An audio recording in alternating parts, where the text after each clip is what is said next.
என் சத்துருக்களோடு நான் போராட விரும்பவில்லை, அவர்களோடு சமாதானமாயிருக்கவே விரும்புகிறேன். நான் என்ன செய்வது என்று நினைக்கும் ஆத்மாவே. நீதிமொழிகள் 16:7.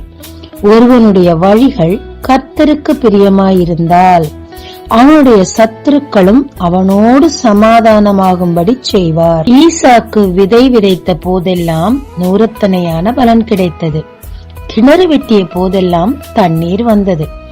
எனவே சுத்தி இருந்தவர்கள் அவனுக்கு பொறாமை நிமித்தம் சத்துருக்களாய் மாறினார்கள். இவனோ எல்லாவற்றையும் விட்டு கொடுத்து அவர்கள் விரட்டும் போதெல்லாம் அடுத்த இடத்தில் போய் வேலையை ஆரம்பிப்பார். அங்கேயும் நூறத்தனையான பலன் கிடைக்கும். கடைசியாக இவரோடு தேவன் இருக்கிறார் என்பதை அவர்கள் உணர்ந்தார்கள். எனவே அவனோடு வந்து உடன்படிக்கை செய்து சமாதானமாய் இருக்க விரும்பி அதை அப்படியே செய்தார்கள்.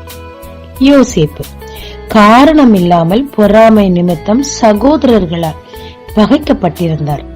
ஆனாலும் தேவன் யோசேப்போடு இருந்ததை அவர்கள் கண்டு அவனுக்கு முன்பாக மண்டியிட்டு சமாதானமானார்கள். காரணம் இல்லாம பொறாமை நிமித்தமாக உங்களை அதிக பேர் பகைத்திருக்கிறார்களா? அதனால் மனம் நொந்து மன உளைச்சலில் இருக்கிறீர்களா? துரோகங்கள், நம்பிக்கை துரோகங்கள் தாங்க முடியவில்லையா? சொந்தங்கள், நண்பர்கள் மத்தியில், உறவுகள் மத்தியில், வேலை மத்தியில், ஏன் சொந்த பிள்ளைகளை நிமித்தமாக சமாதான குறைச்சலோடு கூட காணப்படுகிறீர்களா? மனம் நொந்து கொண்டிருக்கிறீர்களா? இதோ தேவன் அதற்கு ஒரு வழியை சொல்லியிருக்கிறார்.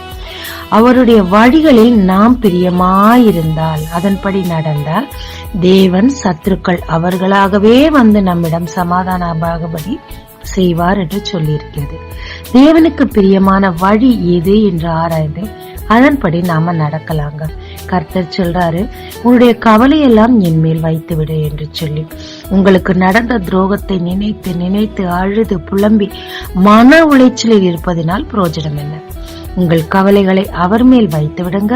உங்கள் சத்துருக்கள் அவர்களாகவே வந்து உங்களிடம் சமாதானமாகும்படி தேவன் காரியத்தை மாற்றி முடிப்பாருங்க. ஜெபிக்கலாமாங்க. தேவரே, நான் மன உளைச்சலில் இருந்த நாட்கள் போதும் அப்பா. பின்னானவைகளை மறந்து உம்மை நோக்கி ஓடி உம்மை பிரியப்படுத்த எனக்கு கிருபை தாரும்.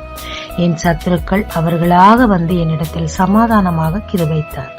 இயேசு மூலம் பிதாவே, ஆமென். இயேசு கிறிஸ்துவின் நாமத்தில் இந்த நாளில் உங்களை ஆசீர்வதிக்கும் ஜீசஸ் விஷன்.